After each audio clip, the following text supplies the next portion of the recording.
So, the next time you're walking through a mall and you see, a 20-something in a sharp polo shirt selling smartphones behind a glass counter, I really want you to take a closer look. Yeah, definitely. Because that retail worker, the one just standing there, isn't just trying to sell you a better camera or like a longer lasting battery. Right. They are actually operating as the frontline human firewall for a multi-million-dollar digital lending algorithm. It's wild. I mean, it completely flips our whole understanding of what a retail job actually is in the modern economy. Really does. We tend to think of retail as purely transactional, right? Handing over cash, getting a product. But in this new world of fintech and uh, buy now, pay later services, that physical interaction is the single most vulnerable point in a massive financial ecosystem. Which is exactly why we're doing this deep dive today. We are unpacking the exact blueprint of how a frontline sales agent executes their job perfectly when they're deployed at a store. And we have the actual documents for this. Right. We do. We've got our hands on the official onboarding and training manual for PalmPay Philippines. Hmm. They launched in March 2026 to offer smartphone financing. Right. And they stepped into this incredibly competitive market where the whole goal is getting high-end devices, Infinix, Techno, itel, Okay. into the hands of consumers through installment plans. And reading through that manual, I mean, it is just staggering how much responsibility is placed squarely on the shoulders of the person standing in the store. Honestly, it blew my mind Here. because I expected this manual to be all about sales tactics, like how to upsell a protective case or how to pitch a screen refresh rate. Yeah, the usual retail stuff. Exactly. But instead, it reads more like a security clearance document. Well, when a company deploys a fully digital credit model, their biggest vulnerability isn't, their cloud architecture or their back-end code. Right. It's the physical point of sale. If a bad actor wants to defraud the system, they don't hack the mainframe, they just walk into a store with a fake ID. So the human agent has to catch him. Precisely. So this manual isn't a guide on how to be polite. It's a highly choreographed risk mitigation protocol. And the agent has to execute it flawlessly. So let's start with how these agents are even brought into the system, because before they can even get near a store floor, they have to go through this intense digital boot camp. Right, the onboarding. Yeah, and the manual lays out these house rules for their online training. And to be honest, some of it feels incredibly archaic for a fintech company in 2026. What stands out to you as archaic? Definitely the note-taking policy. The manual mandates that during training, cameras must always be open so trainers can see them, microphones muted, which is standard. Sure, standard remote work stuff. But then it explicitly prohibits taking screenshots. It forces the trainees to use a physical pen and paper to write down the details. Ah, And yeah. I have to push back on this. I mean, we are talking about onboarding agents for a purely digital financial app. Forcing someone to handwrite compliance rules just seems wildly inefficient. Think they'd make a mistake writing it down. Exactly. What if they copy a crucial technical step incorrectly? Why strip away the most accurate tool they have, which is the screenshot? Well, you're looking at it purely from an efficiency standpoint, but PalmPay is looking at it from a cognitive and, more importantly, a security standpoint. Okay, unpack that for me. So let's break down the psychology of note-taking first. When you snap a screenshot on your phone, your brain effectively offloads the responsibility of remembering that information. Right, you outsource the memory to the machine. Exactly. But when you are forced to physically write down a multi-step verification process with a pen, that kinesthetic act forces your brain to process and internalize the information. They don't want agents relying on scrolling through a camera roll while a customer is staring at them impatiently. They need the agent to know the protocol in their bones. I mean, I see the cognitive argument there, but there has to be a data security angle too, right? Because a screenshot of a proprietary back-end system is essentially a data leak waiting to happen. That is actually the primary driver. This manual contains proprietary underwriting processes, risk management strategies, and potentially mock customer data interfaces. Oh, wow. Yeah. The moment an agent takes a screenshot, that image is instantly synced to the cloud. It can be easily forwarded on WhatsApp to a competitor or just accidentally leaked. So by banning it completely, By outright banning screenshots and forcing physical notes, they establish a severe culture of data sovereignty from minute one. They're conditioning the agent to understand that this screen displays highly restricted financial data. that behavioral conditioning makes total sense. Hmm. And the manual even warns them that trainers will drop surprise questions at any moment. So it creates this constant state of active alertness. Right, you can't just zone out during the Zoom call. Exactly. But the vetting doesn't stop at pop quizzes. Hmm. Before an agent's application is even fully approved, they have to navigate a very specific communication hurdle. The mobile number requirement. Yes, they must use a personally owned mobile number to register, not a store phone, not a shared device. Why that level of granularity? It comes down to traceability and non-repudiation. In a digital lending environment, accountability requires a singular, verifiable anchor point. Meaning they need to know exactly who was pressing the buttons. Precisely. Because if an agent logs in using a shared store phone and pushes through a fraudulent loan, how do you prove who actually tapped the screen? The agent can just say, I was on my lunch break, my coworker used the phone. Exactly. So by inextricably linking the agent's real-world personal number to their login, PalmPay creates an airtight paper trail. Every action is permanently tied to that individual. And they verify that connection verbally too. The manual states they will conduct a mandatory verification call within 48 hours. If the agent doesn't pick up and confirm their identity, the approval is completely blocked. It's actually a brilliant, low-tech solution to a high-tech problem. Because bots can spoof IPs, right? Right, bots spoof IPs, AI can trick visual filters, but a live, unscripted phone call proves there is a living, breathing human on the other end who understands the contract. It also sets a precedent for the agent, doesn't it? They're about to become the person verifying the identities of thousands of customers. Experiencing that strict verification themselves sets the baseline. Exactly. It shows them how rigorous they need to be on the floor. Okay, so the agent passes the vetting, they answered the call, took their handwritten notes, they understand the data gravity. Now they are deployed to a physical mobile phone shop. And this is where the operational design gets incredibly complex. Right, because the agent has to operate what the manual calls a dual app ecosystem. This is the crux of their daily workflow, and honestly, mastering it requires serious cognitive agility. The ecosystem relies on two completely distinct apps functioning in tandem.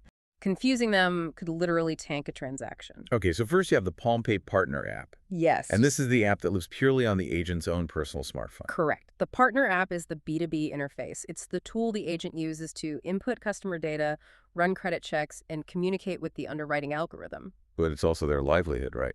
Exactly. It's their dashboard to monitor successful sales and track the commissions they're owed. Got it. And then on the other side of the counter, you have the standard PalmPay app. This is the consumer-facing app, and it does not live on the agent's phone. Right. It gets installed on the brand new finance smartphone that the customer is buying. The consumer app is where the customer manages their digital wallet and pays their monthly installments. You know, reading through how these two apps interact, it really reminds me of a flight instructor sitting in a dual-control cockpit. That's a great analogy. Because think about the mental bandwidth required for you, the listener, if you were doing this job. The agent has their own control panel, the partner app, where they have to execute flawless data entry to get paid. Right. But simultaneously, they have to lean across the counter and guide the student's hands, the customer's hands, on a completely different set of controls. A completely different interface. Yes. How do you master a system where half your job is navigating a B2B interface while the other half is acting as a UX tutor for a B2C interface? The cognitive load is immense. And remember the environment. They aren't in a quiet office. They are standing in a crowded, noisy mall. Oh, true. Music playing, people shouting. Yeah, other customers interrupting to ask about phone cases. The customer in front of them might be impatient or struggling with the tech. If the agent makes a mistake on the partner app, the risk protocol fails. And if they fail to teach the consumer app. The customer might default on the loan simply out of technical confusion. Wow. It requires an unbelievable mix of technical precision and deep interpersonal empathy. So let's walk through the actual timeline of a sale. Let's do it. A customer walks in, points at a sleek new techno smartphone and says, I want that one on installment. The agent can't just ring them up. They immediately shift into their role as a human gatekeeper. Because they have to qualify the customer based on incredibly strict criteria. Right. And the very first filter is age. The manual explicitly states the customer must be between 18 and 60 years old. This is where the retail worker essentially becomes a localized branch manager for a microlender. I mean, I understand requiring someone to be 18 to legally sign a financial contract, but the hard cutoff at 60 feels surprisingly rigid. It does feel harsh. Yeah, like if a 62-year-old walks in with cash for a down payment and wants a phone to video call their grandkids, the agent has to flat out deny them financing. What is the algorithm's justification for that? It really comes down to standard actuarial risk management, particularly in emerging markets. Okay. When an algorithm projects the likelihood of consistent repayments over, say, a 6 or 12-month period, it looks heavily at income stability. And crossing the age of 60 often correlates with a transition out of the formal workforce. Ah, moving to fixed pensions or relying on family support. Exactly. That changes the statistical predictability of cash flow. PalmPay's data scientists determined that outside that 18 to 60 window, the default risk spikes beyond their margins. So the agent can't just make a judgment call. No, even if the 62-year-old looks incredibly wealthy, the machine dictates the parameters and the human must enforce the boundary. That really highlights the friction between algorithmic logic and human reality. But age is just the first hurdle.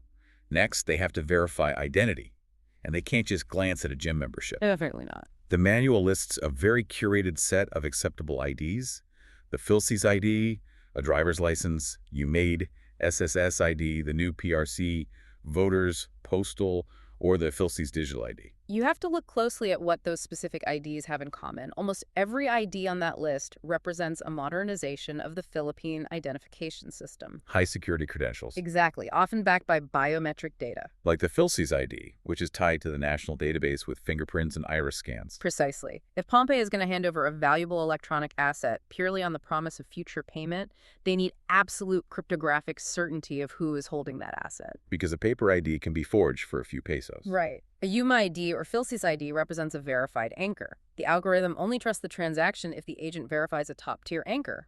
But proving who you are doesn't prove you can pay. So the manual demands a third layer: proof of income, specifically a bank statement or a transaction record. This is a huge point of contention. I was going to say I have to challenge this. The Philippines as a massive informal economy. Millions of people get paid in cash or run small sorry stores where cash is king.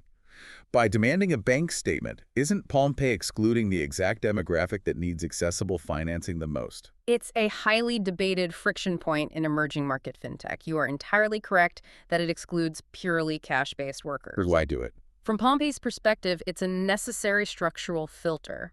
They are offering a fully digital repayment system. If a customer has absolutely zero digital footprint, no bank account, no e-wallet history, how are they going to make their monthly digital payments? Ah, I see. It's a filter for digital integration. Exactly. They need to see a digital trail of cash flow to prove the customer has the operational capacity to manage a recurring digital debt. It's a harsh reality of scaling a digital product. You can only serve people who can interact with the infrastructure. So the agent gathers the ID, the bank statement, inputs the data into the partner app. And this is where the financial structuring happens. Right. Based on the data, the app offers the customer a mandatory down payment tier: 10%, 20%, or 30% in cash. This is perhaps the most delicate moment in the entire physical interaction. Because the agent inputs the data, but the algorithm judges. Exactly. The central servers process the age, ID quality, income history, and spit back a risk assessment. So if the algorithm sees a pristine digital footprint, it grants the 10% tier. But if it sees red flags, maybe highly variable income, it hedges its risk by demanding 30% upfront. And imagine the social awkwardness for the agent in that moment. Oh, it must be awful. You spend 10 minutes hyping up this customer, getting them excited about the phone, and suddenly your screen tells you to demand triple the expected down payment. The agent instantly transitions from a cheerleader to a debt negotiator. The customer might feel insulted. They might say, "My cousin came here last week and only paid 10%. Why are you charging me 30%? Are you scamming me?" And the agent has to de-escalate that perceived slight without breaking rapport. They have to explain that the down payment is purely automated, based on the documents. They absorb the frustration and try to salvage the sale. All while enforcing the one-device policy, right? The manual states they cannot have an existing financed phone under PalmPay. Right, that's a fundamental guardrail against loan stacking.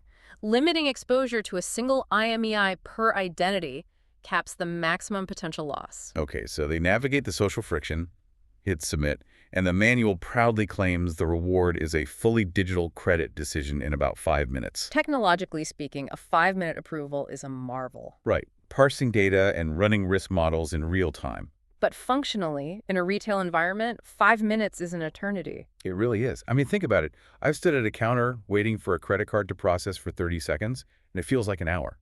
5 minutes of dead air staring at a retail worker is agonizing. And this is where the agent's soft skills are severely tested.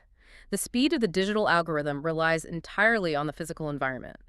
During those 300 seconds, the sale is incredibly vulnerable. The customer could get buyer's remorse and just walk away. Exactly. They'd check their watch and say, never mind, this is taking too long. The agent has a mandate to fill that silence. They have to keep the customer engaged, maybe walking through the unboxing, explaining the warranty. They physically anchor the customer to the store while the invisible machine thinks. Yes, the algorithm is the brain, but the agent is the hands keeping the customer there. Okay, let's say the 5 minutes pass. The partner app chimes. Green check mark, the customer is approved. Now we move into the actual choreography of the transaction, which the manual calls the store-assisted application phase. This phase introduces absolute transparency, which is usually obscured in traditional financing. Yeah, the manual mandates that the agent must clearly and verbally explain the loan agreement, the principal, the interest, and specifically the 1% processing fee. I have to wonder, do customers even listen to this? We are so conditioned to just scroll to the bottom of the terms and click, I agree. Why force the agent to recite it? It is entirely preemptive. In the early days of installment apps, a huge driver of defaults was the claim of obscured terms. Ah, I didn't know. Right. Customers would see their first bill, notice an extra fee, and call customer service claiming they were scammed by hidden fees. They'd use that as a justification to stop paying. So by forcing the human agent to stand face-to-face, point to the 1% fee on the screen and explain it out loud. PalmPay establishes undeniable informed consent. They utilize the agent as a legal shield. When that customer calls support 3 months later to complain, PalmPay has a documented protocol proving they were verbally educated. It blocks the I didn't know defense entirely. Exactly. So the terms are explained. The customer agrees. Now the actual cash for the down payment, the 10, 20, or 30%, needs to be handed over. But they don't pay PalmPay through the app right then. They hand physical cash to the store owner. Right, because the physical box belongs to the store. PalmPay is just providing the financing. But PalmPay needs immutable proof that the cash was handed over. The manual dictates the agent must witness the transfer, get a printed receipt, and upload a clear photo of that exact receipt into the partner app. It bridges the physical cash economy with the digital ledger. It does. But what happens next is easily the most fascinating and, frankly, bizarre anti-fraud measure I have ever seen in a corporate document. You're referring to the group photo mandate? Yes. The manual explicitly requires the agent to capture a clear grouped photo of themselves and the customer standing together physically inside the shop, usually holding the new phone. It's quite the requirement. Think about the juxtaposition for a second. You are formalizing a heavily regulated credit agreement. You've verified biometrics, analyzed bank statements, and the climax of this protocol is taking a selfie with your cashier. It does feel out of place. It feels like you're at a theme park, not signing a loan. I imagine some customers push back. Why do you need my photo? Isn't my ID enough? It's a remarkable piece of operational engineering because it disguises a heavy-handed security measure as a casual social interaction. Hey, let's take a quick photo to celebrate. Exactly, it softens the friction, but functionally, that JPEG is an ironclad legal and operational anchor. We really need to look deeply at the specific types of fraud this prevents. Let's start with the customer side. Identity theft. Yes. The most common defense a fraudster uses when collections agents track them down is the phantom defense. I lost my ID months ago. I was never in that mall. You sold it to an identity thief. If you only have a scanned ID and a digital signature, it's hard to prove physical presence. Right. It's incredibly difficult and expensive to prove in court. But if you have a time-stamped, geolocated group photo of that specific human being smiling in the store, The phantom defense completely collapses. it completely collapses. The photo provides irrefutable biometric proof of physical proximity and active consent at the exact moment the contract was executed. Wow. But arguably, the photo is even more important for preventing internal fraud, isn't it? Oh, absolutely. Preventing the agent themselves from scamming the system. Right, because imagine a rogue agent desperate to hit their monthly sales quota. They might buy a stack of stolen high-tier IDs on the black market, use a burner phone to generate fake bank statements, and just sit in the back room pushing through fake loans. They generate the commissions, and PalmPay is left holding a bag of defaulted loans. But they cannot fake the selfie. I can't fake the selfie. Mandating a clear group photo forces the agent out of the back room and onto the floor. It forces them to interact with a living human whose face matches the ID. It proves the agent was actively deployed. Exactly. That single photograph anchors the ethereal digital data to a concrete physical moment in time. It turns casual social behavior into a legally binding anchor of truth. Okay, so picture the counter at this exact moment. The new phone box is there, the verified ID is on the glass, receipt uploaded, selfie taken. The customer is reaching for the shiny new box. But if the agent hands over that device right now, they are committing the single most catastrophic error possible. Because they haven't secured the collateral. Which brings us to Section 4 of the manual, the ultimate risk control mechanism. And the manual practically screams this in capital letters. It states that phone locking is non-negotiable. It's not just a feature, it's a key part of our risk control. We really have to contextualize how massive a paradigm shift this is for collateralized lending. Right, because normally if a bank gives you a loan for a house, the house is the collateral. You default, they foreclose and evict you. The asset is immobile. And if you finance a car and stop paying, the lender hires a repo man to come in the middle of the night and tow it away. But when you finance a 6-inch piece of glass and metal that fits in a pocket, physical repossession is economically impossible. The cost of hiring a repo man to track down a single smartphone in Manila would vastly exceed the remaining value of the phone. Plus, smartphones are highly liquid assets. A fraudster could walk out, wipe it, and sell it on the secondary market immediately. So because they can't send a physical repo man, the fintech industry invented the digital repo man. Exactly, the device lock. The device lock. It is an aggressive piece of software deeply embedded into the firmware of the smartphone itself. It grants the lender the remote capability to disable the device, rendering it completely unusable if payments aren't met. The phone essentially turns into a brick. And the manual lays out a highly specific operational sequence to arm this lock before the customer touches the device. First, the agent unboxes the phone and connects it to the store's Wi-Fi. Then, they insert the exact SIM card associated with the mobile number the customer registered with. Why both Wi-Fi and that specific SIM? It's a dual authentication cryptographic handshake with PalmPay's central servers. Think of it like a highly secured digital vault requiring two separate keys to arm the alarm. Okay, so the Wi-Fi is the data pipeline. Right. Once connected, the server asks the phone to identify itself. The phone responds by presenting the unique cryptographic signature of that specific SIM card. And the server checks if it matches the approved loan profile. Yes, and only then does it transmit the payload required to activate the locking firmware. But the agent's job isn't done. The manual states the agent must click the final confirm button on their partner app only after manually verifying the correct IMEI from the physical phone box. The IMEI is the unique 15-digit serial number. Why is this manual visual check critical? It's the ultimate reconciliation between the digital contract and the physical reality. The agent is swearing a digital oath. I am physically holding the hardware with this exact IMEI. It has the verified SIM, and I am handing it to the verified customer. If they skip it or type the IMEI from a different box on the counter, the server might arm the lock on the wrong device. Or fail to arm it entirely. And the manual paints a terrifying picture of what happens if they fail. It outlines a literal chain reaction of disaster. If the lock isn't armed, customers remove their SIMs. That leads to a total loss of contact. No contact means no collection. No collection means higher defaults. Higher defaults lead to massive business loss. And notice how the manual immediately ties that macroeconomic failure back to the microeconomic reality of the agent. Yes. It says this failure has a direct impact on sales, operations, and the agent's own commissions. It's a ruthless but effective management technique. They are showing this frontline worker the exact butterfly effect of a single typo. If you fail to arm the lock, your paycheck gets slashed. It aligns the agent's personal survival with PalmPay's macro risk strategy. To use your earlier analogy, handing a customer a finance phone without verifying locks is like selling a car but forgetting to install the ignition switch. You've completely surrendered the asset while abandoning all leverage. And that leverage forces the agent into a wildly uncomfortable psychological transition. 5 minutes ago, they were taking a smiling selfie. Congratulations on your new device. And now they have to look that same customer in the eye and explain the device lock. They have to say, by the way, if you fail to pay us, we will remotely disable your new phone. How does an agent deliver that threat without completely ruining the experience, making the buyer walk away in disgust.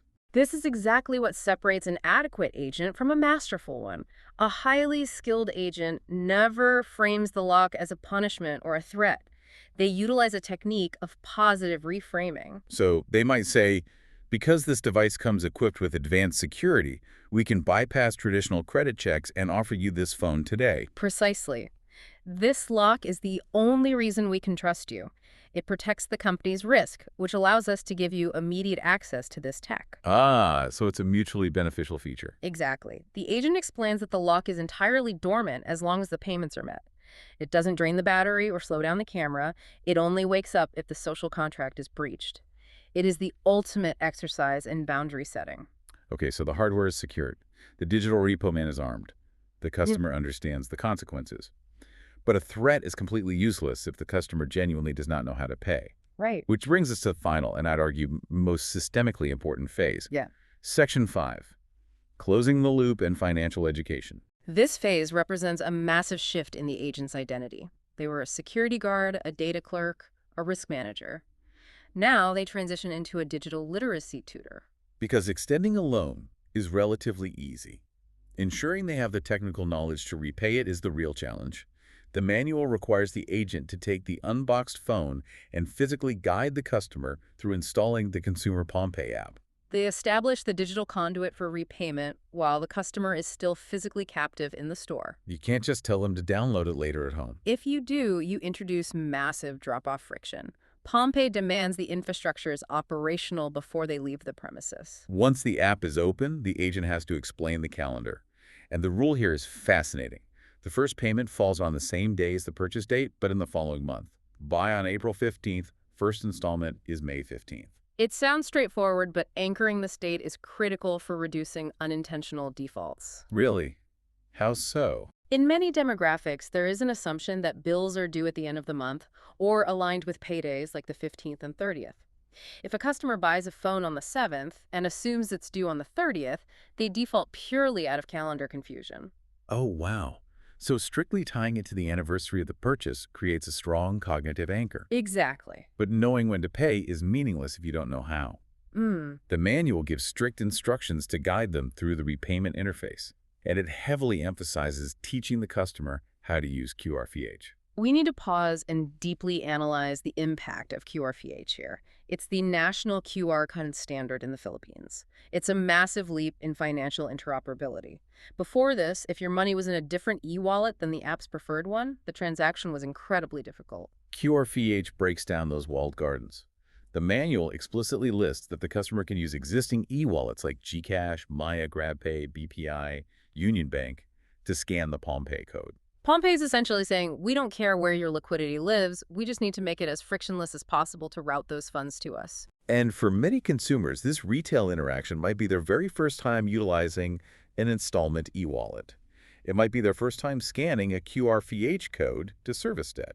The frontline retail worker is literally teaching them a brand new financial behavior that integrates them deeper into the formal digital economy. Think about the friction here. If the agent is tired or wants to go on break and rushes this step, yeah, just pay in the app and shoves the customer out the door. The whole business model is at risk. Yes. The customer gets a notification a month later, opens the app, sees a confusing interface, and panics. I'm terrified of sending money to the wrong account. I'll just do nothing. They default out of technical paralysis. User interface friction is the absolute enemy of debt collection. If paying a bill requires 3 complex steps, default rates skyrocket. One simple scan, compliance goes up. The agent's job is to remove that friction while the customer feels safe asking questions. And the manual forces visual education. They must show the customer actual screenshots. A bright screen with a green check mark saying $2,035.00 successful. And crucially, they also show the failed payment screen, a big red X, and instruct them calmly to just retry. They are preemptively inoculating the customer against technical anxiety. In emerging markets, connections drop. If a first-time user sees a red X, they assume the system is broken or their money was stolen. Don't panic, your money is safe, just press the button again. It's comprehensive, psychological, digital onboarding. They set the customer up to succeed because PalmPay's profitability relies entirely on that success. Okay, so the customer has the phone. App installed, lock understood, payment date anchored, QRVH mastered. The customer walks out thrilled. But behind the counter, the transaction still isn't finished. There is one final, brilliantly engineered act. This final step represents the ultimate systemic check and balance. The manual dictates that after the customer leaves, the agent must return to the partner app and click a very specific button. Customer finished all steps. And there is a massive financial warning tied to this. It states, only after this button is pressed will the remaining payment be settled by PalmPay to the dealer. We have to trace the flow of money here. Let's say the phone costs 10,000 pesos. The customer paid a 20% down payment, 2,000 pesos in physical cash to the store owner. Okay. But the store owner just allowed a 10,000 peso inventory item to walk out the door. They are operating at an 8,000 peso deficit. PalmPay owes them that 80%. But PalmPay absolutely refuses to wire that money until the agent confirms, under the digital signature of their registered mobile number, that every single step was executed flawlessly. Exactly. It aligns everyone's financial incentives in a way that practically guarantees compliance. It's genius. The physical store owner desperately wants their money, so they're going to loon over the agent's shoulder. Did you take the selfie? Did you verify the IMEI? Did you arm the lock? Because I cannot get paid until you push that final button. The dealer effectively becomes the strict enforcer of PalmPay's corporate compliance rules because their immediate cash flow is held hostage. It creates a self-policing, hyper-vigilant ecosystem within the store. PalmPay doesn't need regional managers monitoring every agent. The store owner's personal financial incentive acts as the ultimate localized oversight. When you zoom out and look at this entire blueprint, the agent isn't really selling hardware at all. The smartphone is just the shiny lure. What they are meticulously building is a new financial habit. Yes. If the customer doesn't deeply understand the interface or fear the device lock, or if they feel tricked by fees, the sale is a catastrophic failure even if the phone left the store. The agent's true job is manufacturing a compliant, educated, digitally literate borrower. That is the perfect synthesis. The frontline retail worker, often one of the lowest paid individuals in the ecosystem, is paradoxically the absolute linchpin of the entire macroeconomic model. The central underwriting algorithm is incredibly powerful, but it is entirely blind, deaf, and mute without the human agent to physically examine the ID, navigate the social friction, and secure the hardware. Which brings us to the end of this incredible journey through modern retail. We started with what looked like a simple, smiling greeting behind a counter. But we've uncovered a highly choreographed, high-stakes operation. We saw agents subjected to strict digital boot camps, managing the cognitive load of a dual-app ecosystem. We saw how they utilize a casual group selfie to dismantle identity theft defenses. We watched them navigate the intense psychological tightrope of threatening a customer with a digital lock while smiling, and finally transforming into digital literacy tutors. It's a staggering amount of responsibility placed on a single person standing in a noisy mall. It completely redefines the skill set required for retail. It highlights just how complex, fragile, and inherently human the intersection of physical consumer goods and digital finance has truly become. And that leaves us with a final, provocative thought for you to mull over. We constantly hear that AI is taking over finance. Algorithms get faster, digital wallets become ubiquitous. Yet, to make this multi-million-dollar business model actually function, companies are still forced to spend massive resources training a human being to physically look at an ID, force an awkward photo, and look a customer in the eye to explain a digital lock. So true. Is this physical human friction just a temporary stepping stone until society is fully comfortable with pure automated lending? Or is that slightly awkward, intensely personal, in-person human accountability the only real way to build lasting trust in a digital economy? Think about that the next time you walk past a brightly lit mobile phone shop.